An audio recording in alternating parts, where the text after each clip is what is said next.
All right, let's dive right into this explainer. If you are a literature student looking to really understand the DNA of modern theater, you are exactly in the right place. Today, we're going to break down a massive historic shift in the history of drama. We're talking about the evolution from the soaring, poetic conventions of Elizabethan theater all the way to the rule breaking, fragmented subversions of the 20th century avant garde. Have you ever wondered how we got from the grand, structured tragedies of Shakespeare to experimental plays where characters basically just sit in ash cans and talk in endless circles?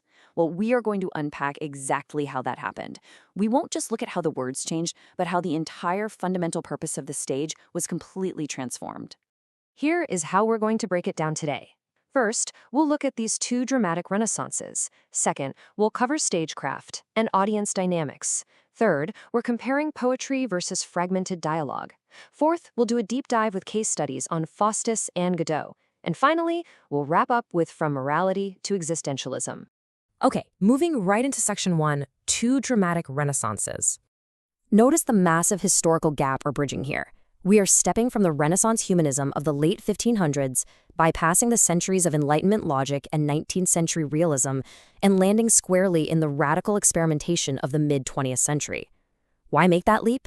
Because to truly grasp this evolution, we have to recognize that avant-garde movements didn't just happen by accident. They emerged as a direct, visceral response to the disillusionments of modernity, especially the unprecedented devastation of the world wars.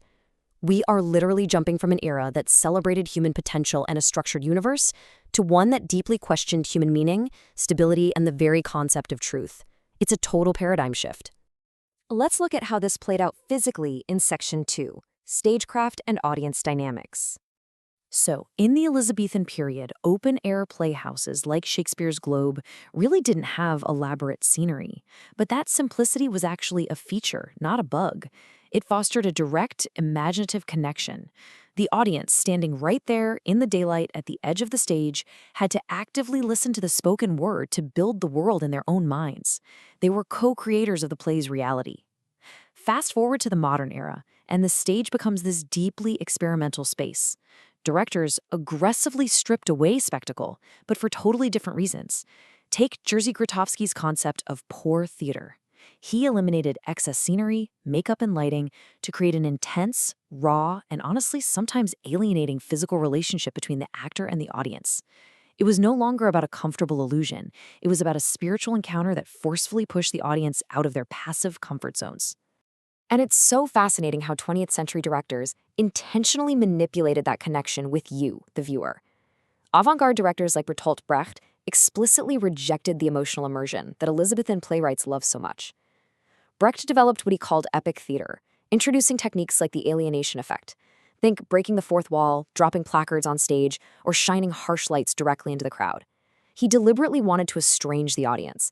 He absolutely did not want you to sit there and weep for the characters. Instead, he wanted to force you to critically analyze what you were seeing, to provoke rational debate about social injustices.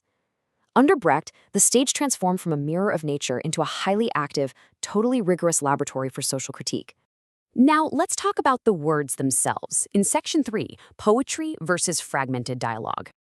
Elizabethan dramatists utilized sweeping, incredibly structured language to define their worlds. The grandeur of blank verse, specifically iambic pentameter, gave them this unbelievable emotional nuance and rhetorical force. Think about a brilliant soliloquy by Shakespeare or Marlowe. It uses precise rhythm and soaring poetic metaphor to give complex individuals deep psychological reality. The language itself was elevated, giving a profound dignity to the human experience.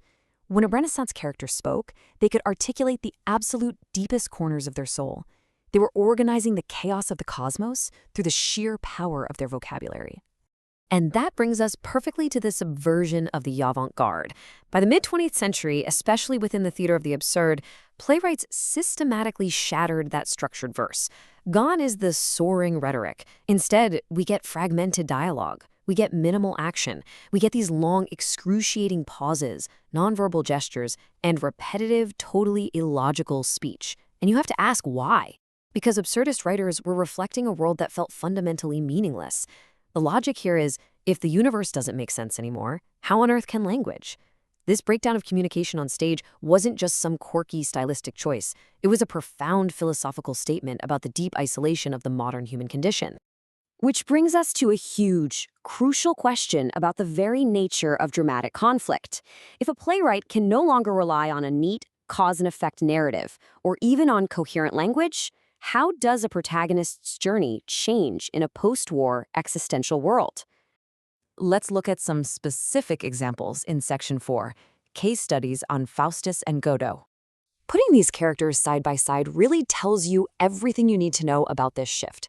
Marlowe's Dr. Faustus acts as the ultimate Renaissance individual. He drives a clear, linear, five-act narrative propelled by intense intellectual ambition and a thirst for power. And it ultimately leads to his metaphysical damnation. His choices matter immensely, his tragic flaw drives the plot forward, and the cosmic stakes are incredibly high. Now, contrast that with Samuel Beckett's characters in Waiting for Godot, Vladimir and Estragon. They are the exact opposite. They are completely paralyzed. They basically exist as archetypes trapped in a meaningless episodic loop, just waiting for a salvation that never ever arrives. The tragedy isn't that they make a fatal, damning choice. The profound modern tragedy is that they can't make a choice at all. They're completely frozen in cyclical stasis. Let's tie it all together in Section 5, From Morality to Existentialism. This comparison summarizes the complete, systematic transition we've been talking about. We move from the poetic, structured, linear narratives of the Renaissance, which sought to explore complex psychology while giving you a moral lesson, to the fragmented, cyclical, and non-linear deconstructions of modern identity. Just look at the structure. We go from a neat, five-act progression where actions have real consequences to non-linear, episodic events that just loop endlessly. Look at characterization, from deeply psychological individuals to deconstructed archetypes. And most importantly, look at the core purpose of theater itself. The avant-garde didn't want to just entertain you. It wanted to shock you. It wanted to force you to critically reflect, to question the very nature of reality, and to transform your understanding of the world you actually live in. Ultimately, modern theater intentionally tossed out the traditional mimesis, that imitation of life that the Elizabethans had perfected.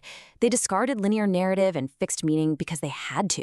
It was the only way to accurately highlight the chaos, alienation, and existential dread of a world completely transformed by global conflict and post-industrial complexity. Drama dismantled its own traditional forms to expose the contradictions of modern life. It moved away from collective morality toward a really stark individual introspection. And it proves that theater isn't just a static literary genre and a dusty textbook.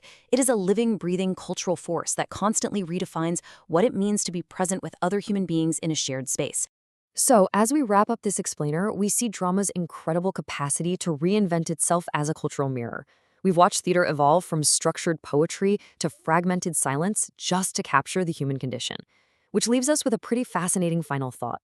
Living in our current era of rapid technological change, AI, and shifting global dynamics, how will tomorrow's dramatists shatter the conventions that we hold today? What is the next dramatic renaissance going to look like? Keep that question in the back of your mind as you continue your literature studies. Thanks for hanging out and exploring the history of the stage with me.